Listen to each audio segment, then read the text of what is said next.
جب سب نے توبہ کی، گر گرا کر روئے، تو اللہ تعالیٰ نے ان کی توبہ قبول کر لی اور ان سے عذاب پھیر لیا گیا۔ پہلے جو قومیں تھیں ان کے ساتھ کبھی ایسا نہ ہوا تھا۔ جو غلط کام کرتے تھے، ایمان نہ لاتے تھے، ان پر عذاب آ جاتا۔ یونس علیہ السلام کی قوم کو اللہ تعالیٰ نے ہدایت سے نوازا۔ دوسری طرف یونس علیہ السلام کچھ ساز و سامان لے کر نکلے، غصے سے سمندر کی طرف نکل آئے اور کشتی میں سوار ہو گئے۔ کشتی میں کچھ اور لوگ بھی تھے اور ساز و سامان بھی زیادہ تھا۔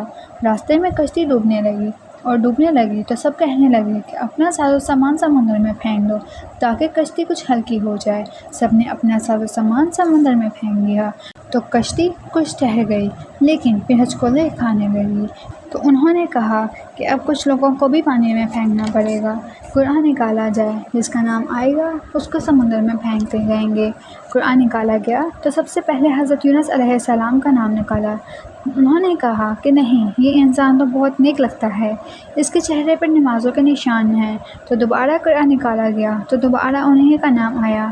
تیسری دفعہ بھی یونس علیہ السلام کا نام آیا۔ آخرکار انہوں نے یونس علیہ السلام کو پکڑ کر پانی میں پھینک دیا تو انہیں مچھلی نے نگل لیا۔ حوت بھری مچھلی کو کہتے ہیں۔ اللہ تعالیٰ نے حوت کو حکم دیا کہ انہیں کھانا نہیں، نہ ہی انہیں کوئی تکلیف پہنچے۔ جب ان کو مچھلی نے نگل لیا تو وہ حوت کو ملامت کرنے لگے، یعنی جب بار بار ان کا نام آتا رہا تو وہ سمجھ گئے کہ بار بار ان کا نام قرآن میں کیوں آ رہا تھا۔ وہ خود کو ملامت کرنے لگے۔ جب انسان خود کو ملامت کرتا ہے تو توبہ کرنے کی پہلی ابتدا ہوتی ہے۔ اب یونس علیہ السلام مچھلی کے پیٹ میں تھے۔ اللہ کی قدرت، وہ مچھلی کے پیٹ میں 3 دن تک رہے۔ علماء فرماتے ہیں، اللہ تعالیٰ قرآن پاک میں فرماتے ہیں کہ آخرکار وہ اندھیروں میں اللہ تعالیٰ کو پکار اٹھے۔ علماء نے یہاں 3 اندھیروں کا ذکر کیا ہے: مچھلی کے پیٹ کا اندھیرا، سمندر کا اندھیرا اور رات کا اندھیرا۔ اللہ تعالیٰ قرآن پاک میں فرماتے ہیں کہ اگر یہ پاکی بیان کرنے والے نہ ہوتے تو قیامت تک مچھلی کے پیٹ میں ہی رہتے۔ انہوں نے توبہ کی اور اللہ کی پاکی کی تسبیح کی۔ جب آپ سمندر کی گہرائیوں میں گئے تو آپ نے آبی مخلوق کی آواز میں اللہ کی تسبیح سنی، تو اللہ کی طرف سے آیا کہ آپ بھی اللہ کی تسبیح کریں۔